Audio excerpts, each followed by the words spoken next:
Hello, welcome to Lucca. My name is Stefano Arturi, and these days, well, I call myself a home cook.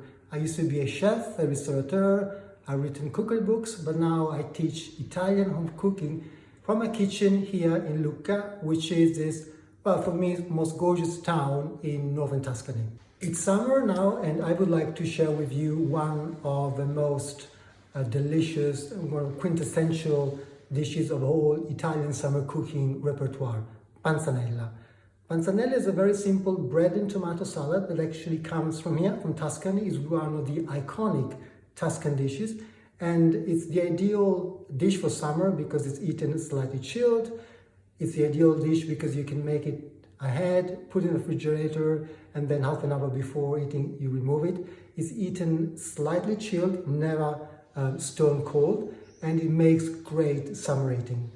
Now, the most basic version of panzanella is bread, tomatoes, basil, red onion, extra virgin olive oil, and a little bit of vinegar.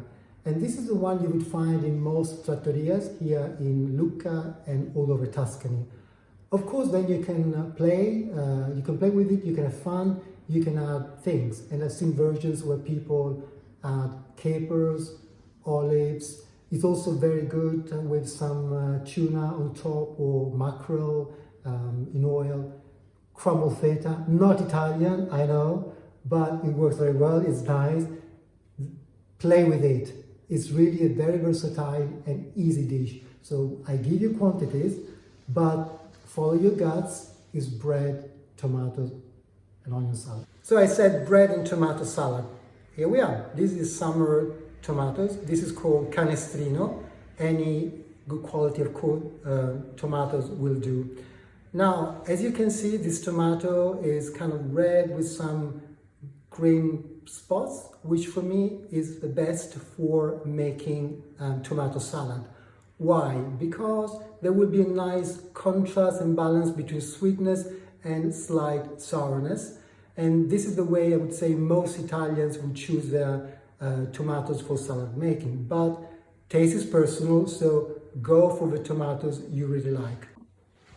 I'm cutting now my tomatoes.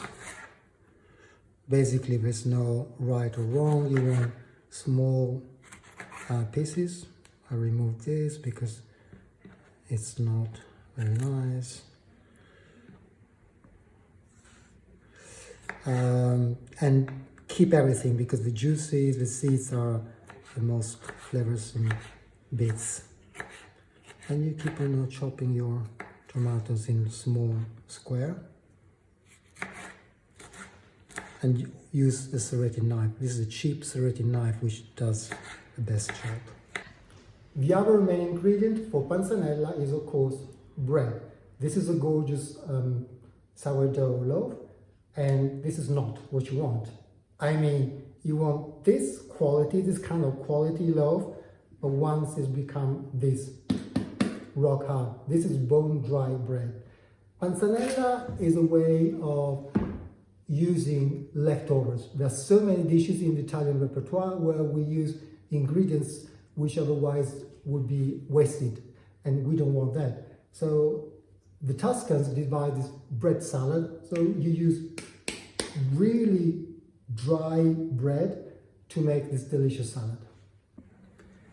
This is our old bread, which now we are cutting into manageable sizes and then soak it in cold water. Here we are, cut up. I start dipping into cold water, and it's a matter of seconds rather than minutes. You leave it until you feel it is softening. Look, this is done already, and I put it here in a colander.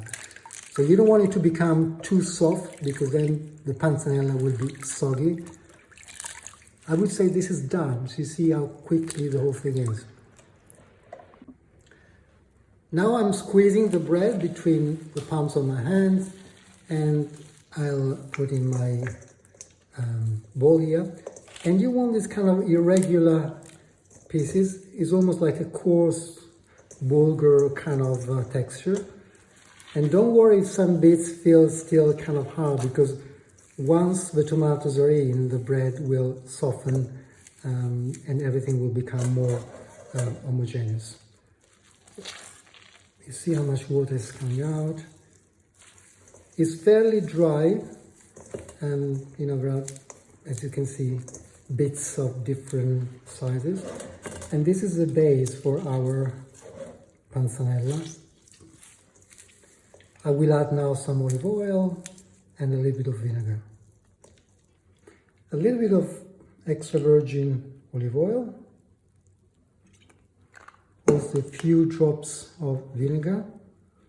Panzanella is quite vinegary, is a summer dish, so the palate is jaded, needs to be kind of woken up a little bit, so it's always slightly vinegary, and then you mix it gently. This is a tropea onion, cipolla di Tropea in Italian. Tropea is a small town in Calabria, so we're talking southern Italy, the heel of the country, and Tropea is renowned for these very sweet, very mild onions, which go very well in salads, and it's one of the main ingredients of panzanella. I like red onions also for prettiness actually, because they look really nice with the red, the bread, the basil. Any sweet onion will do. These are my sweet onions, which I like to lightly pickle. It's a quick pickle, very simple. A little bit of wine vinegar. I will add now cold water, pinch of sugar in the fridge for half an hour, and it's a good ingredient to have in summer because they go so well with sandwiches, with salad, and again it adds a nice note to the salad.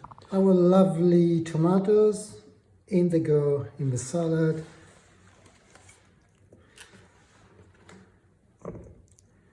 As I said, we use everything. And now it's almost there actually. And now the onions go in. You see they've kind of slightly changed color. As much as you want, I like my panzanella quite oniony. It's really up to you, there's no right or wrong.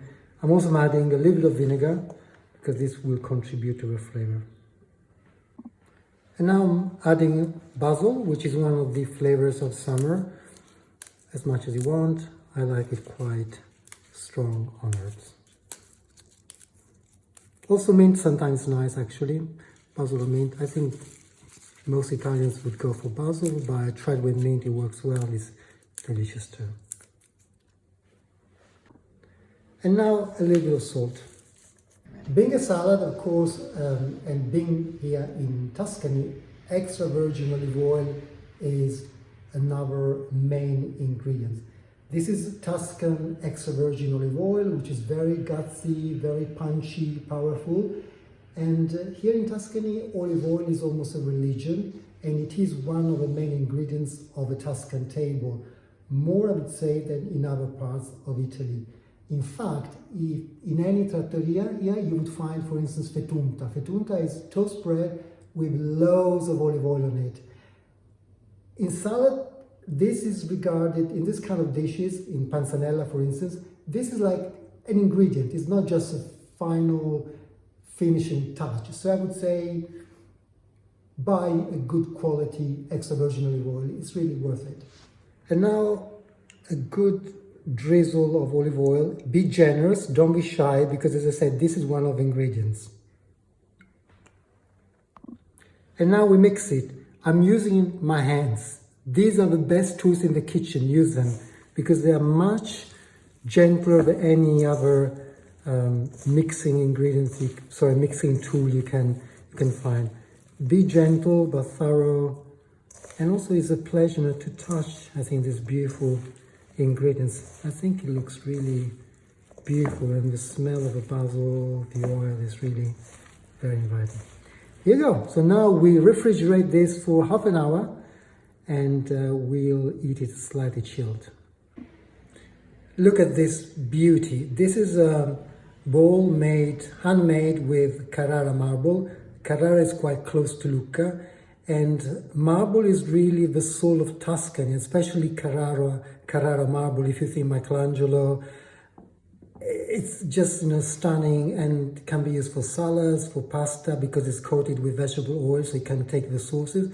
But we thought that the red of the tomatoes, the green on this beautiful thing is just sheer beauty. And here we are now, we plate finally. Oh, it looks beautiful.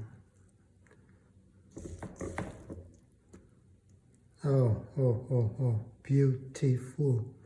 And then we'll clean the edges. Oh, it is beautiful. This is another handmade marble dish. It's made by the same artisans who make the bowl here. And I think it's another beautiful object where I can serve charcuterie, salami. Tuscany is the land of charcuterie. This company, Terre di Siena, they make really amazing salami.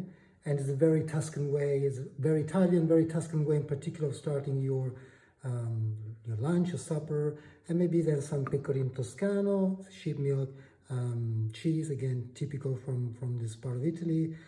So you have it all. You have charcuterie, cheese, lovely panzanella. You just need a glass of nice white wine, rosé, or a cold beer, and hey, heaven.